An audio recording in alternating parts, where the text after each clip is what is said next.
Cold water thing, mate. We see it all the time. They're near the ice passes. It's cold, it's cold, it's cold, it's cold. It can't be warm if you keep telling yourself it's cold, you know? So what you do say, it does come back to bite you or to help you, you know, to set you free. G'day everyone, welcome back to another episode of Level Up. We are back in the shed today and something a little bit different. So anyone that follows me on social media, listens to my podcast, would know that I have Shea, and I take my hat off for Shea for jumping in and doing this podcast. And a lot of the conversations we have in the truck, bring out a lot of stuff, and I don't know, it's almost like we give each other therapy. But it can be cathartic at times. Yeah, you just, you know, and how do you feel about that, Duayne? You know? So it's good. It's good. But so the conversation went along the lines, Shea started, I'll let you talk about Shea, but we basically, we've had the same situation where you don't want to open your eyes. Yeah, I think I went through a stage where I couldn't wait to go to bed. And then when I woke up, it was straight away, oh God, another day. And then can't wait to get into bed and close the eyes. That's the best part of your day. That flickers from a 0 to a 1 when your head hits the pillow, and you know that, you know, maybe in 10, 15 minutes from now, you go into darkness, into blackness, and you don't have to think anymore. Yeah. And do you think it's because all your troubles, your worries, like for that period you're sleeping, they're gone? Exactly. Yeah. This switches off. So, but if you really examine it, this is the problem, and this is what you've got to sort out. So it's and sometimes you don't know what's going on until you go through something like this, and it's a learning curve, but that's life also. So, you know, it's those moments in life where you go through something, and then self-awareness is great to go back and go, well, hang on, why did that happen, and how can I maybe not let that happen again? But yeah, I think being on this planet, being born on this planet, there's going to be things thrown at you left, right, and centre. Hard. Yeah, life stuff. Just to go back a bit, like this, I think this podcast is going to get pretty deep. But the reason Shea and I have these conversations, and the reason we're putting this out there on this podcast, is I know personally a lot of people, male and females, that struggle with depression, anxiety, bipolar, all those types of things.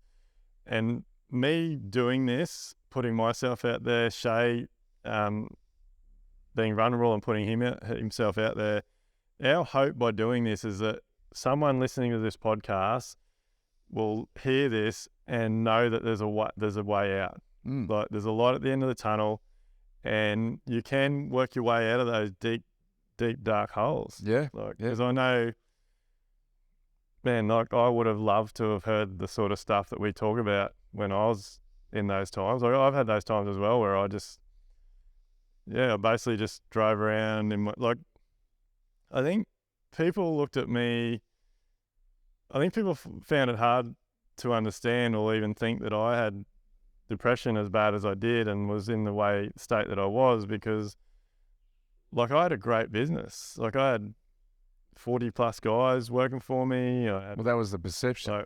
Perception. Yeah. I was 24 years old. I bought my first F truck when I was 24 years old. I bought a 28-foot boat when I was 25 years old. But it's a perfect example. Like money does not buy you happiness. Success doesn't buy you happiness.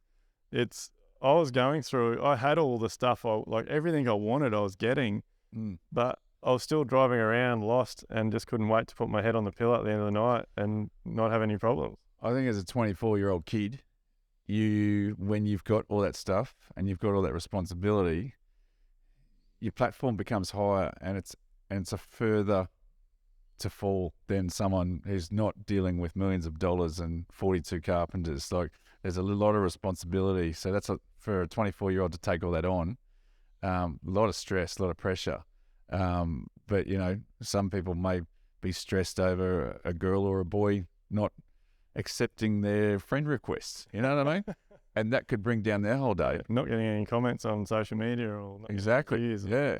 But what you probably went through as a 24-year-old has molded you into the person you are today as well.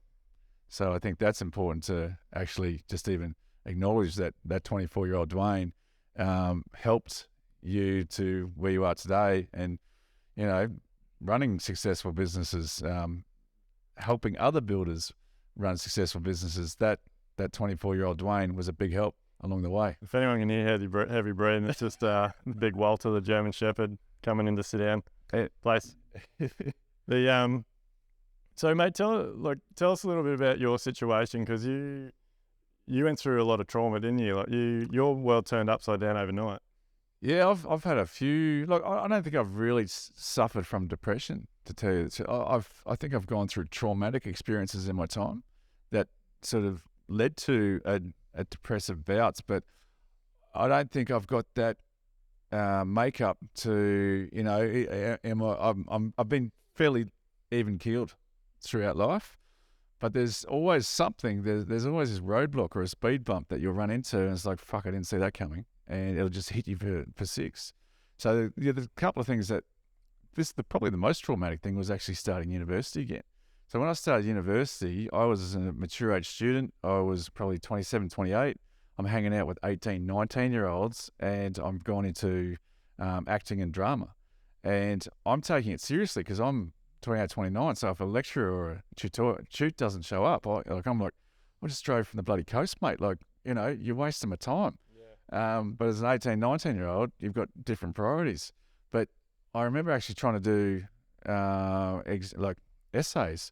I couldn't write 2 words. Yeah. And it developed into a twitch. It developed into me lying on the ground and just couldn't actually get myself up. My brain just started shutting down. It went from worse to worse to worse. I had to go out to mum and dad's, and mum would help me write. And as a 28-year-old man, male, you're like, this sucks. Like, you're supposed to be, I don't know, maybe have a mortgage, have a car, 3 kids at 28. Here I am at mum and dad's, and they're helping me like I'm a 7-year-old again, do an assignment. Yeah. And it just felt awful.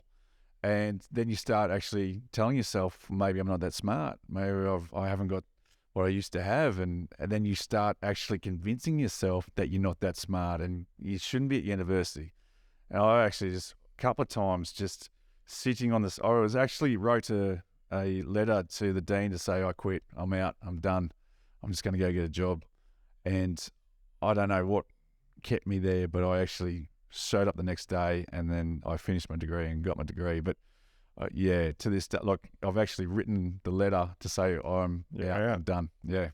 And I think it's an important story because everyone can probably relate to that in a different way. Like, it's like so many builders and tradies, like they would be in that same situation, and like you just said, then you get in situations that you end up convincing yourself that you're not good enough, or you shouldn't be doing this, or I don't deserve to earn more money, or I shouldn't have this, or I shouldn't have that, or I can't get that. Like, and it's what that story that you continually tell yourself, that's what happens.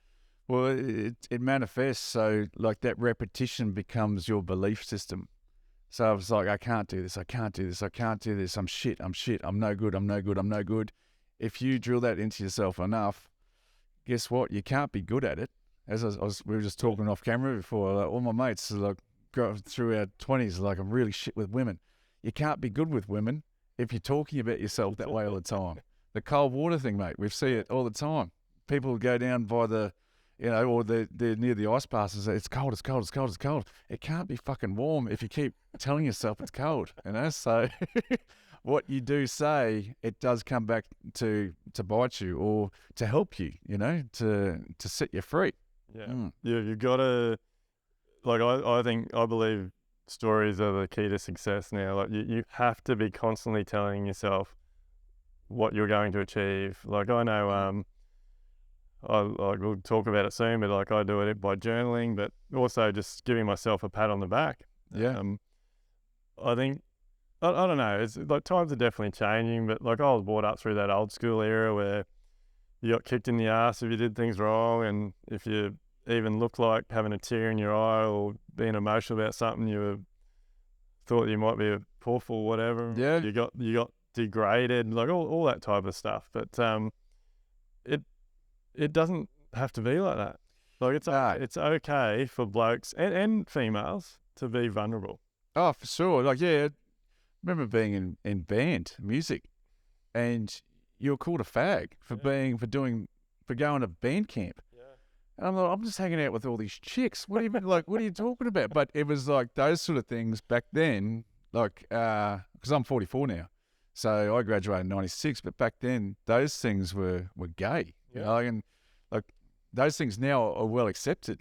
Like all the kids do speech and drama and music. So I'm glad that the evolution of the human is we are starting to progress in that sort of way. And so, but back then, like if you're insecure and you're not sure of yourself and people calling your names could hurt. So, you know. It is, like, I feel for people that are in, because like, well, you know, like you do most of the social media stuff and that now, all my videos and things, like a lot of people that get in touch with us now are all in that space. Like they're telling themselves the wrong story. And I heard this explained really well on a course I was doing only a couple of weeks ago. And they basically said, and I've heard this multiple times before, but this was the best way I've heard it explained. Like we are all just born into beliefs. And that could be anything. That could be just the way we're brought up, the religion, our parents' beliefs, our extended family's beliefs, whether that's religion or like anything. But when you're born, if the wrong parents walked into a hospital here in Brisbane and some Chinese people picked you up and took you home and they spoke Chinese all the time, you would just learn Chinese. That's right. Yeah. So just because we're born into an environment or born into a culture or a religion or whatever beliefs it is, it doesn't have to affect the rest of your life. No. And I think a lot of people, like I know, like I've had some really shitty beliefs when it comes to like just that's the way it is, harden up.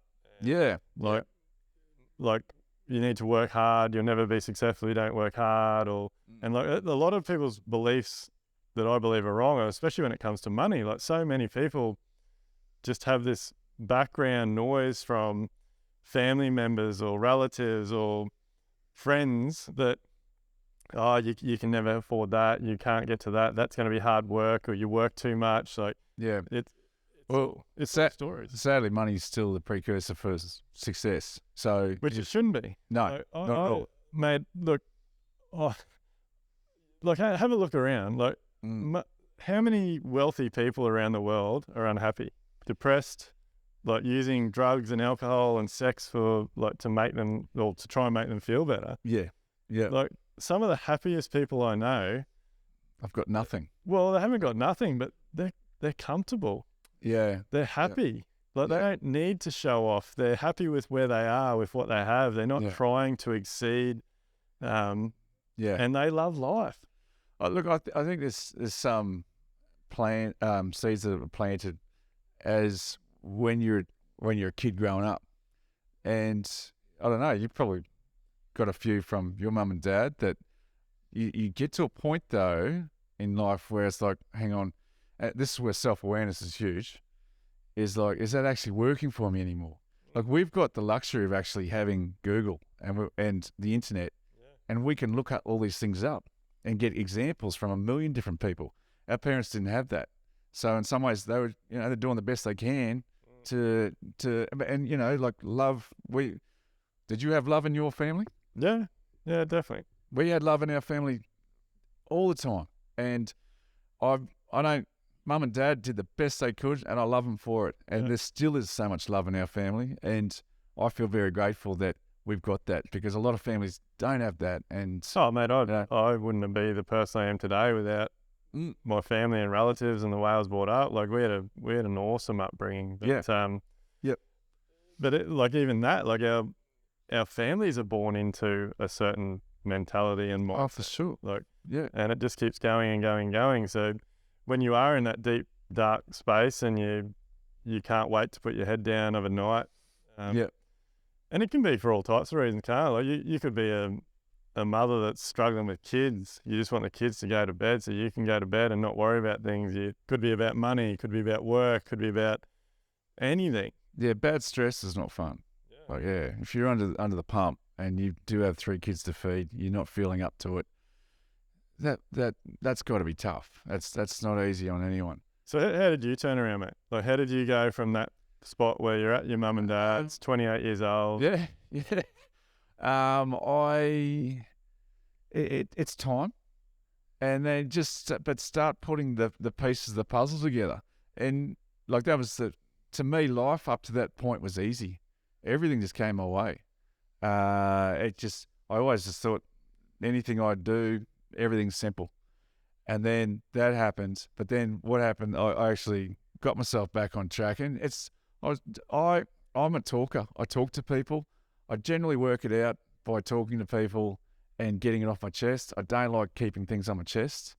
So I can't go to bed knowing that I've got to get something off. Yeah. So I like to speak about it, get it off, go off my chest. But then, on that whole experience, no drugs, no nothing. I just worked my way through it, and I'm like, there's little sparks where you start to go, all right, Shea, let's not start the day on star zero. Yeah. All right, let's get out of bed. Exercise to me is huge. Exercise is massive. I've been in the gym for, I reckon, 25 years of my life. So sweating, exercise, moving, those things start to give you those points in the right direction to get out of your funk. Yeah. So exercise is a big one. But they're the two, exercise and talking it out. And slowly but surely, you start to change that story in your head that you're shit at everything, that you're no good at things, you're dumb. It's a 28-year-old, because I actually went through school, like, smart. I was an academic.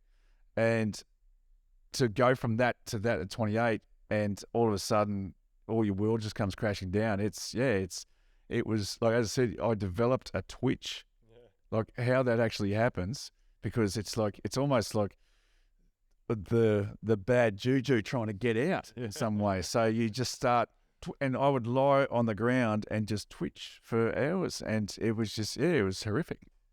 Yeah, but they're the two things for me, is speaking it out and exercise. They've always been good helpers to get me out of those, those cloudy spots in my life. Yeah, so change your story. Like, that's I know that'd be number one for me. Like, change your story. And so with your exercise, let's talk about routine. Like, routine for me has been a big changer in my life and improvement. I know you're pretty big on your routine. Yeah, look, I think, because obviously if this is chugging along nicely, then, things are balanced. But I think it starts even with the diet. So I've changed my diet a lot. Oh, mate. Someone that I used to bloody get up every time you get a can of Coke. Yeah, you would. Yeah. I haven't had a can of Coke in probably 2 months, I reckon. Yeah. But the can of Cokes were like, I need that hit of sugar. I need that hit of something to get going. And they're gone. So diet, and actually you just, when you clean your diet up, you've got so much more energy to do whatever the hell you want. And it's a sustained energy too. But it's also understanding about yourself. Like, I'm very sensitive to sugar. So those things really give me these spikes, but I also crash, really heavily. So it just, taking it out of the system works for me. Like, apart from the Coke, like, you're a very healthy eater. Like, I see you bring your lunch every day. Like, you're all over it. So I think that's like with my partner as well. Like, she helps out with, she eats really healthy. That's the environment. If she ate a bucket of chicken from KFC every day, I'd probably like, geez, that smells good and that looks good, or I'll just give me a drumstick, So, oh, mate, that used to, back in the day, that was our go-to when we were driving around as teenagers. You used to get 6 drumsticks for $6. The smell, mate, still gets me as you go past the KFC. Yeah. But talk us through your routine, because I know, so you've recently moved into a new house. Settled in with your partner, and I envy you. You've gotten a really good routine now. Yeah, it's great. It's literally get up probably 5:30, and then gym, and then swim, and we go down to Caloundra, Kings Beach, or Shelley's Beach around the corner there. I just I just soak in salt water. I love it, or catch a wave, and then go have a coffee, and then say I'm writing a feature film at the moment, so I just drink some coffee and write this film, but that just sets me up for the day. I've done my exercise, I've done my swim, and I never take it for granted being down by the beach. There's pandanus palms there. There's sun peeking through the clouds.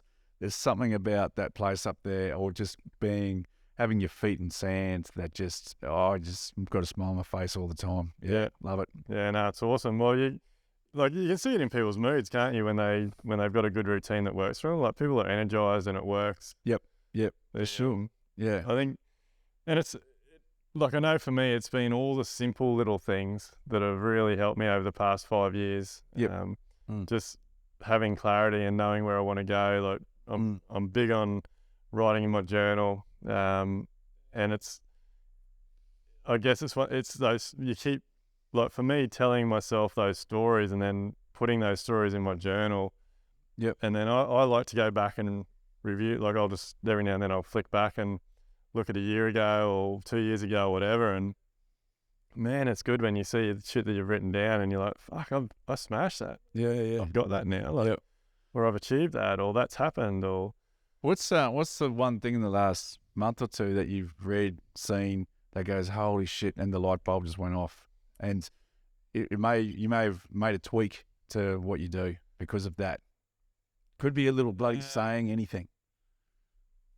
Mate, there's a lot of them, but one of the ones that I wrote down actually in the last couple of weeks when I did this online seminar from the States, it was that we're all stuck in this mindset where we're only achieving enough to survive. But what is enough to survive?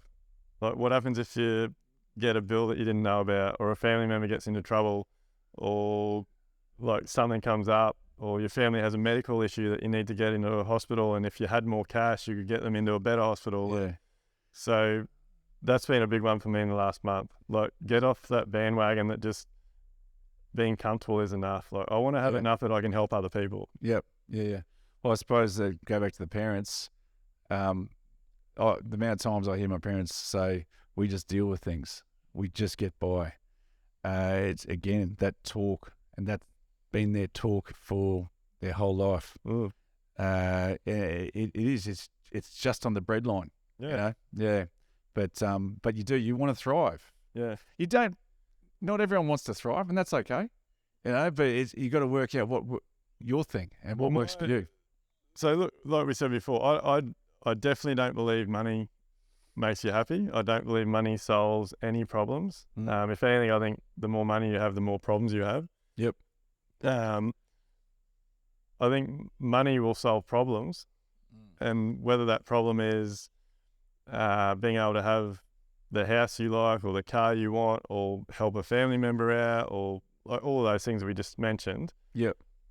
My thing is, I just want to have enough to be what I call comfortable, and that is if I want to give my kids a good life. Yeah. Camila, my parents are getting older now. Like, I really want to be able to support them and make sure they have an incredible retirement. Like, geez, all the shit they've given us over the years. Yep. It's the least I could do. So I want to work hard enough and be successful enough to be able to help my family. But obviously another big driver for me now is I need to have enough money to do this. Yeah. Like, it costs money to do this podcast. I'm not cheap, buddy.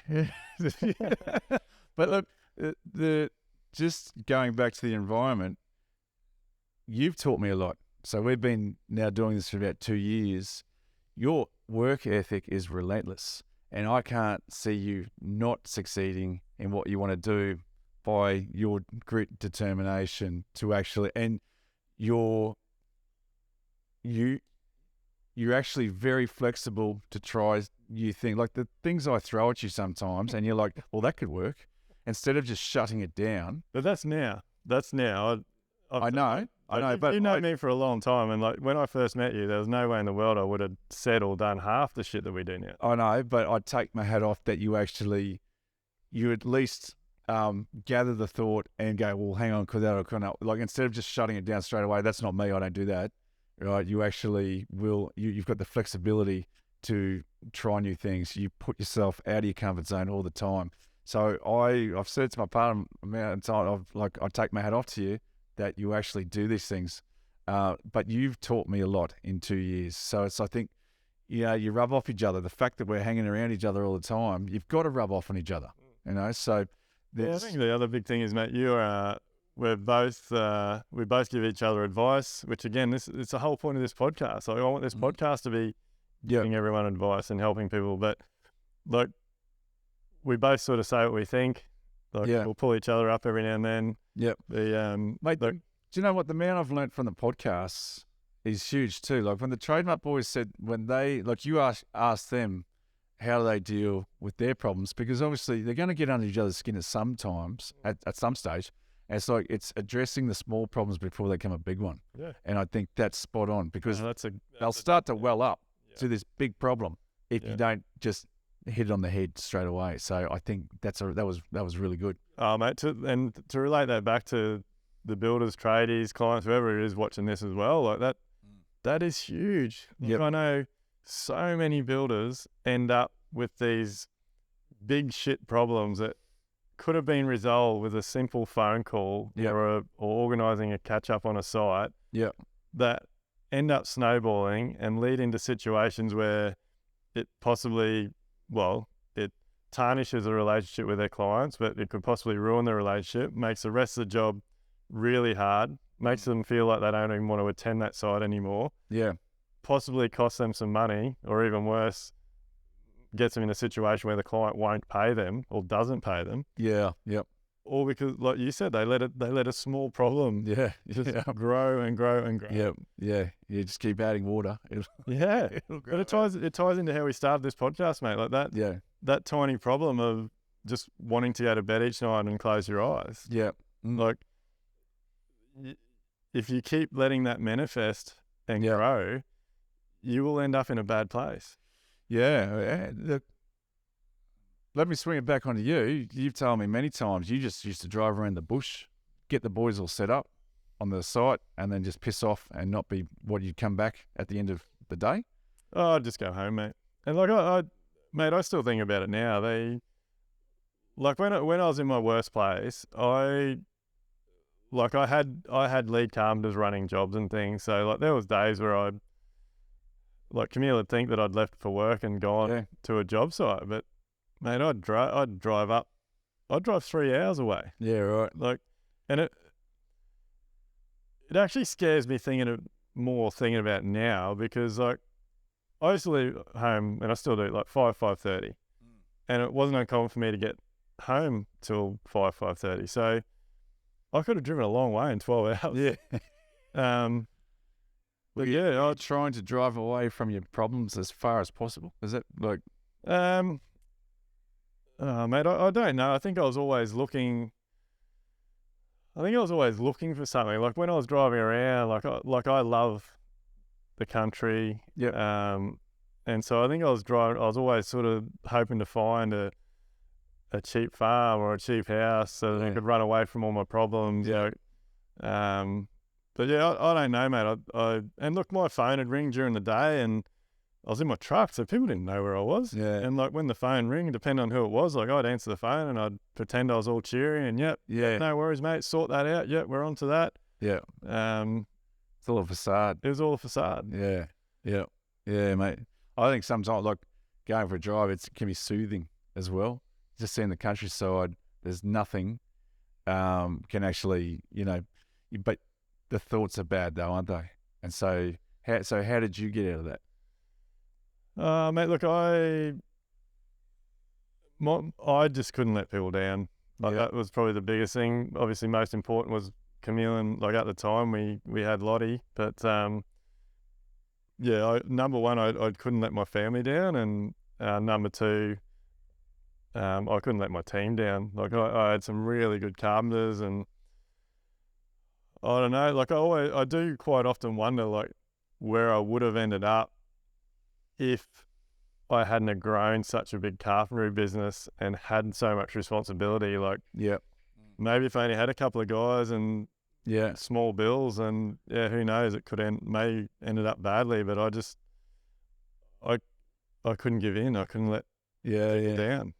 Yeah, it's like, it's intriguing, mate. That's just the journey of life. Like, it's ups and downs, but I think in some ways, if you got to learn from that last experience. Yeah. You don't have to. You can keep going around the same bloody, the same roundabout. But when I think you've had that much pain, you don't want to experience that again, do you? And mate, I've learnt that everything, like, my favourite saying now, people hear me say it all the time, is Grant Cardone's saying that nothing happens to you, everything happens because of you. Yeah. Like, I was only in that situation because of me. Yeah. Like, I was incredible carpenter. I grew a great carpentry business, or I grew a great carpentry gang. I didn't know how to run a business. Yeah. Yeah. Like, it was all my fault. I could have easily went and done courses. I could have educated myself. I could have learned how to run a business. I could have learned what tax I need to pay. I could have learned about work cover and super, and like, every problem I had, I could have put in the effort to solve. How do you when you see builders now that are like that Duayne that just drove 3 hours out into the country now? How? Geez, this has turned into an interview, mate. Well, no, because I'm intrigued. I'm intrigued. How do you address them? Look, I definitely struggle with this because I didn't know. Like, everybody's going to be different, and I guess that's the reason why we're doing this podcast. It's the reason why I'm putting myself out there on social media. I didn't know how to get out of the situation I was in. Yeah, right. But I do now. So I hope by doing these podcasts and doing everything we do, people pick up, they have a little light bulb moment, or they write something down that just, like, I think for me, my big turning point was like, when I realised, like, for a start, we ended up having to borrow some money to get ourselves out of trouble. And for me, that was horrible. Like, absolutely horrible. And so for me, that was the driver. Like, I knew I had to work my ass off to pay that money back. It was a personal loan, wasn't from a bank or anyone, but it and so for me that drove me. So I used some of that money to try and start getting some mentoring and coaching, and from people that were in the industry. And for me, I learned so quickly, like, who the fuck are these people? Like, these people are trying to help me, and yet they don't know what it's like to sit in front of a client. They don't know what it's like to deal with a situation on site every day. They've never been a builder. Yeah. So that's where it all sort of started, and I just became so passionate. And again, like, I didn't even know the saying at the time, but nothing happens to you, it happens because of you. So I just started learning. Yeah. Like, isn't it amazing though that when you manifest those small things, like, you now want to help 100,000 builders? Mate, I want to help 100,000 people this year, and next year it'll be 1 million. Yeah. Like, I don't want to. I'm on a mission now, mate, that when I pass away, I'll leave a legacy, and Duayne Pearce will be known as a person that created a new building industry. Yeah. Created a new way. Like, and for me, there's a few. I've got some targets with that. Like, number one is separating the small builders, like custom family-run businesses, mum and dad businesses, the one-man bands, from all the tier 1 builders, 2 builders, the volume builders. Like, I want a community of builders that works together, and that's what we're doing with Live Like Build. Live Like Build is, mate, you've seen the conversations. You're coming to the event in March. Like, our community of members that we have exceeds what I could have ever imagined. Like, we've created a community where people are quite comfortable to talk about all their issues. Their margins, their profit, their issues with clients, their understanding of contracts, admit problems they're having, ask for help. Like, and we're seeing incredible success from those guys. So, 100,000 this year. Yeah. go for $1 million next year. Imagine the 24-year-old Duayne saying that. You'd think you're freaking crazy. Well, mate, that's that story thing. When I turned things around and I started going all right, like I used to like get on these big highs and think I am going to change this industry. And then I'd have a conversation with another builder or a few builders or a rep or someone. Yeah.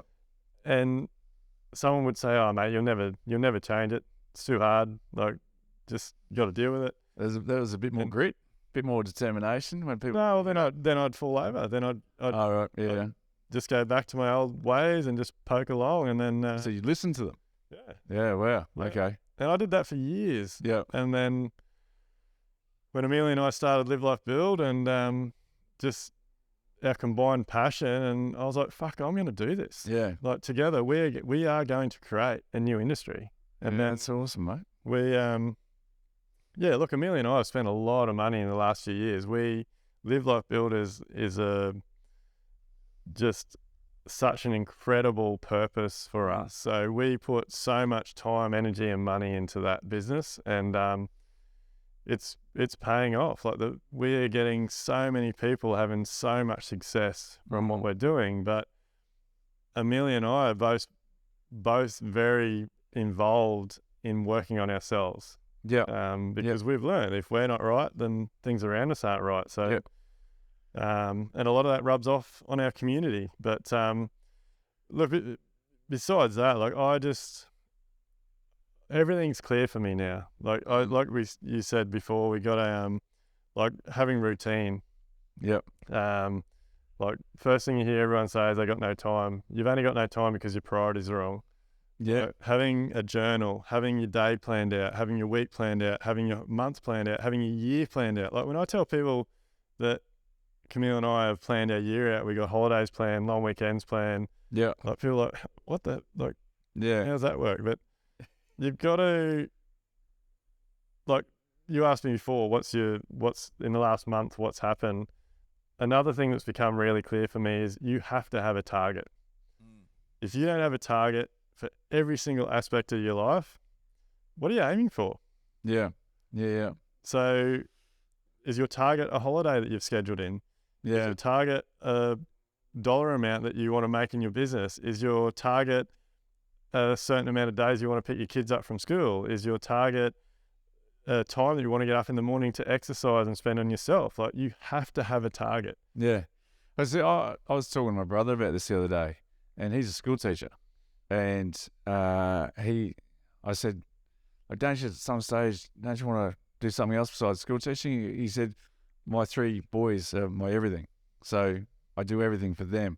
So in some ways, his 3 boys are his target.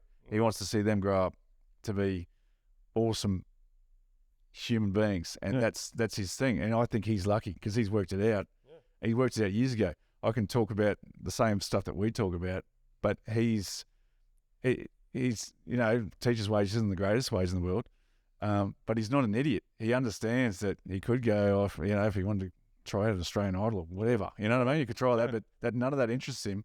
All that interests him is his 3 boys. Yeah. And I think he's very lucky that he's worked that out, so because everyone's always searching for something, everyone we've talked about, everyone is trying to get to another destination, but they're not happy with the destination they're at. So how are they going to be happy when they get to the next destination if they don't know what it's going to be? So well, you've also got to enjoy the journey. Like otherwise, you're always unhappy, or you're never satisfied. If you're not happy with where you're at, you'll never be happy with where you're trying to get. Like I think that was definitely a massive thing for me as well. Yeah, like I always wanted. If you're on a quest to create a legacy and change the world, and then you look at Oprah, right? And she goes, "Oh fuck! Like, how am I actually going to do it? Look at what Oprah's done." So, like, you can never look left and right. You got to just do your thing. Oh, that is another massive thing. Yeah, I think you get really down if you just compared yourself to Oprah. Yeah, I think it's really shit. A massive problem with the world at the moment, mate. And with our audience, builders and tradies, like. People think that I am constantly on social media now because we post so much stuff. But if either I'm posting, Camille's posting, whatever it's scheduled, but I very rarely flick through social media. Like if I like or comment on something Yeah. from someone I follow, Yeah. it's because you've been on my screen when I've opened it Yeah. up. Right. Yeah. Yeah. And because mate, it's so easy to get sucked in. And again, using builders as an example, it is so easy just to sit there flicking through other builders. Oh shit, look at the work he's doing. Oh shit, look at his car. Oh shit, he's making a lot of money. Why can't I be like that? Why is everything easy for him? That's depressing. It is. You don't. Yeah. No one knows the story behind the scenes. No. Like No. half the people on Instagram are busting their balls and struggling with cash flow and not making any money. But Yeah. like a pretty picture doesn't tell you that. No, it doesn't. Yeah. 6-pack and bronzed and all that, and the purse. Yeah. I think it's a shame for people that are unaware of that, or younger people. But I think a lot of in some ways, I think by enough of it happening, people will educate themselves on the fact that, hang on, not everyone's got a 6-pack and lives on the beach and drinks mojitos every day. Like, people are coming around to the fact, and I think they're just sort of self-educating themselves. It's like we talk about with videos, like people watch enough YouTube, they start educating themselves on, well, has this person got an agenda? Yeah. Or are they trying to sell something that I don't want? Or are they just speaking so much shit? Like, look at the title. And it's like, they haven't told me what I wanted through the whole thing, and then you click off it. So I think people are educating themselves by doing all this, flicking through Instagram and looking at YouTube videos, and they're starting to work out, who's for real and who's not. But I think one of the big reasons I joined up with you is because I know authenticity is huge to me, right? And if you do have an agenda, I'm not interested. And I can smell it a mile away if you do have an agenda. Even going to some of these things, it's like, it's not $10,997. Yeah, it's like, just tell me the fucking price. What is it? It's just a formula that I've heard a million times, but now you're wasting my time because I know it's going to be $97. You know what I mean? So get to the point, right? And a lot of people are on that bandwagon, but there's an agenda, and it's a selfish agenda. But I think big hats off to you, mate, because you are actually on a mission that is very selfless, and you actually want to help a lot of people, and that's interesting to me. That's intriguing, mate. That's the goal, like our target. So let's just put it out there, mate. So Shea and I have a target to get a Netflix series. What happens in the building industry. So if there's anyone out there that can help us with that, shout out. But there's going to be a few Netflix execs out there watching, listening. But that's the first thing we talked about, wasn't it? The first thing, when I found out you were you had a quiet spot and you were looking for another job. That's what started the conversation. Is I said to Shea, I want a Netflix series. Let's do it. And then we've just been plugging along doing it ourselves, and I think we're doing a bloody good job. Yeah, mate. I think it's a patience game which you've got. So you can't just put out a video and hope it goes viral and you change the world with one video. It's not going to happen that way. You've got to keep consistently putting out value. I think that's another thing that excited me about yourself is you tick a lot of boxes, which is good. Oh, mate, look, I've changed it. Well, I've changed my tune a lot. Like, I know, like, up until recently, I was all about, look, I don't give a fuck how many followers I got. Like, I'm already making a difference. Like, I don't have a huge amount of followers, but like the comments we get, the personal messages I get, the emails the business gets, the work the business gets, the views our videos get, like, are amazing. Like, the amount of people from what you've been able to put out there of me doing, have told us that we've saved their life, we've saved their marriage, we've it's brilliant. We've saved their business, like all these types of things. So now I'm like, well, fuck, if I can have that sort of impact with this amount of followers, if I can get to 100,000 people, how many lives am I going to save? How many families am I going to save? How many businesses am I going to save? Mate, I'm excited about the haters. I can't wait till they come on board, start saying you're full of shit and you don't know what you're talking about and you're the worst builder I've ever seen. Like, those people, right? I think that's an exciting time when you're doing what you're doing. because you're then going against the stem of the way a builder is, supposed to do. Builders don't cry. We don't do any of that sort of shit. We just get down and we get dirty and we get the job done. Right, now you've come out with this, oh, well, hang on, we've got to, do ice baths and, and breathe. Yeah. Be vulnerable, and so, well, hang on, that's not how a builder's supposed to be. So you're going to have this backlash of, like, probably older builders bring it on. that want to say that, nah, you're full of shit. And I'm like, bring it on. I can't wait. I know there's people that listen to this podcast that would be thinking, fucking what a wanker. What are we thinking doing? Who is he? Like, Yep. Good, like, who cares? Yeah. I know how many people I'm helping, so that's what, for me, that's what it's all about. Yeah. Awesome. Awesome. Yeah, look, there's huge things to come. I'm definitely pumped about 2023. Like I said, we're floating on a cloud at the moment, and it's all because I'm focused. I got a good story. I tell myself a good story. I don't wake up from bed anymore thinking I'm 1 out of 5, 1 out of 10. Like, I'll just give it, like, Mel Robbins, mate, the 5-second rule, like, that was a big thing for me as well. Like, I just wake up when I wake up now, and generally that's any time between 4 and 5 o'clock. So there's no, like, if I wake up and I can see some light, that's it. Yeah. I'm up. I don't lay in bed thinking, oh, fuck, what have I got to do today? Oh, shit, I don't want to do that. Yeah. Like, I jump out of bed. I'm ready to go. I have my clothes in the bathroom ready for the day. I put them there the night before. I come downstairs. I walk outside. I see the dogs, give them a treat. I go down the chook house. I have, I don't know, so this fucking old man routine now. But you enjoy it. You love it. Well, it just sets me up for the day. Like, I have a bit of time in the morning. Like, I get up, I do that stuff.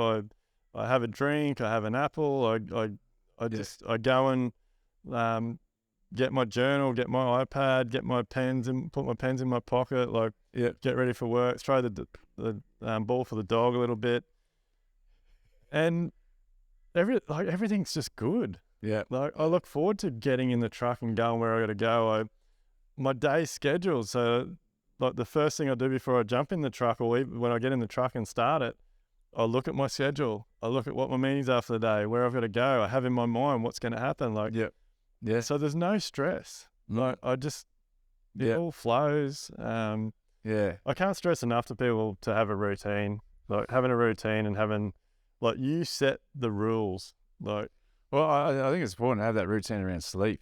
Yeah. To have that, because I think most people, if you actually, without an alarm clock, say we're going to get up at 5 a.m. You're going to get up a bit sluggish, but after 3 days, you don't need the alarm clock. You're in that in that cycle. No phone, mate. Like, my phone, like, sometimes I sit in the office and do a few things until dinner's ready. Yeah. But my phone stays in the office. My phone does not go in the kitchen. It doesn't go in the lounge room. It doesn't go in the bedroom. Yep. This is something Camille and I butt heads about.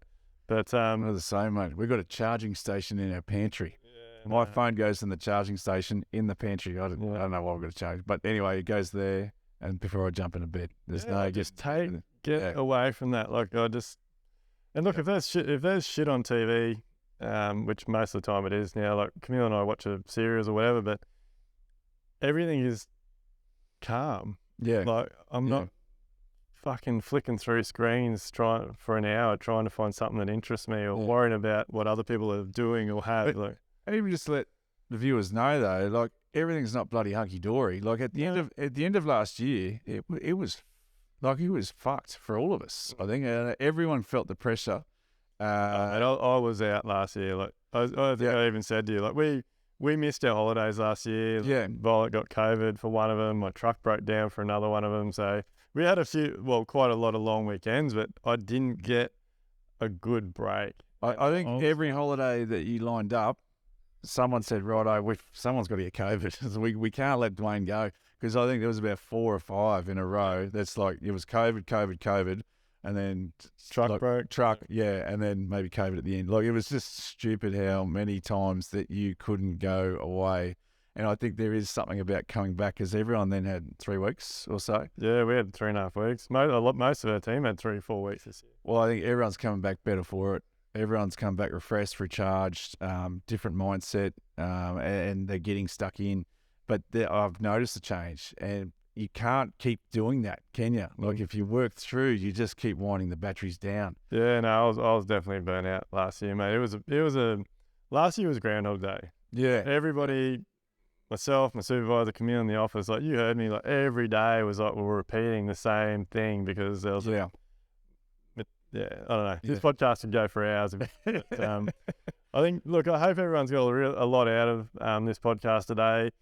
I take my hat off for Shea for being vulnerable and telling his story and putting it out there. And look, the only reason we do this is to help you guys and see that you're not the only person dealing with shit. We all deal with it. And hopefully some of the stories we tell and the advice we give helps you guys out. So I'm going to put Shea on the spot now, because, Yep. mate, what does level up mean to you? What does level up mean to me? Well, level up probably means to me, I've got to think about this. I didn't know you were going to do this. Well, mate, every guest gets the question now. What's level up mean to you? Level up.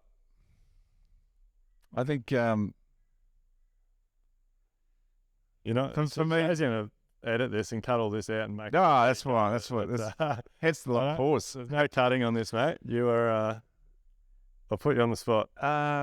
Leveling up for everyone to feel that you don't have to be on the wrong side of the coin. You don't have to be negative. You don't have to feel that the world's against you. Love and kindness are going to rule the day. It's happening as we speak. Leveling up the way people think, and actually getting away from, because we've talked about it enough that, you know, negativity, it can be louder than positivity. I think the wheels are starting to turn, and I think we'll see a stage where humans start to level up and realize that what they thought about yesterday is insignificant to the fact that we're a little speck on this planet. And so I think as a human race, it's possible for everyone to feel love, to feel kindness, to feel. So that's what level up means to me. Well done, mate. Put you on the spot there and you nailed it. Thanks, mate. Don't know if it made any sense, but it did. That was good. All right, guys, that's a wrap. Another episode of Level Up. Look forward to seeing you on the next episode. As usual, if you've got any questions, you want us to talk about anything in particular, make sure you give us a shout out, and appreciate the feedback, comments. Keep up the actually go and hit the subscribe button if you're watching this on YouTube. And also probably head over to TX if you've got any dramas. Yeah, definitely. If you do have any problems and you're in a bad place, go and see our mates at TX. Give them a call. They are an incredible foundation. Through Trademark, yeah. Yeah, or a bunch of counsellors. So go and check them out.